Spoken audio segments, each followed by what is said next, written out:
नमस्कार, मी बाळासाहेब आणि तुम्ही बघत आहात पुणे लोक. मी सध्या प्रभाग क्रमांक 19 मध्ये कोंढवा कौसरबाग परिसरामध्ये आहेत. आपण इथल्या स्थानिक मतदारांशी बोलतोय.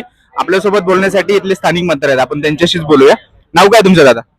माझं नाव खालिद शरीफ दिल्लीवाला आहे. आता एकंदरीत पालिकेच्या निवडणुकीचं वातावरण पूर्ण या प्रभागामध्ये किंवा पुणे शहरामध्ये काय तुम्हाला काय वाटतं? तुमच्या प्रभागामध्ये किंवा ह्या प्रभागामध्ये जास्त कुणाची चर्चा, कुणाच्या नावाची हवा आहे? हवा आणि चर्चाचं काय ह्याच्यामध्ये नाहीये. आता सगळेच पक्ष ताकद लावतात. ते सगळे पक्षाचे उमेदवार रॅल्या काढतात, ते हाऊस टू हाऊस जातात, ते सगळ्यांनी त्यांचा प्रचार चालूच आहे. आता कुणाची हवा आणि कुणाची काय आहे ते आपल्याला 16 तारखेला करणारच आहे. आणि सध्या सगळे पक्षाचे लोक आपला चालतं प्रचार चालू आहे त्यांचा, वेगवेगळ्या पद्धतीने ते प्रचार करतात. ते आता कोणी निवडून येणार ते आपल्याला 16 तारखेला माहिती आहे. हवा तर सगळ्यांचीच आहे, असं आपण म्हणूनच शकत ह्याची हवा आहे त्याची हवा आहे, सगळ्यांची हवा आहे असं काय नाही.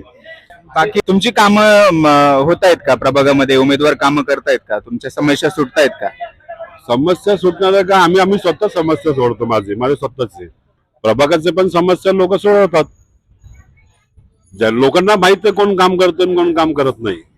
प्रभागातल्या समस्या कोणत्या आहेत तिथल्या 19 मधल्या? तुम्हाला एक सांगू का, मागच्या 2017ला पण हेच होतं की रस्ते, ड्रेनेज आणि हे ट्रॅफिक आणि हेच सगळे तेच मुद्दे आता आहे. माझे म्हणण्यानुसार काय नवीन झालं पाहिजे ना. मेट्रो कशी आलं पाहिजे कोंड्याला.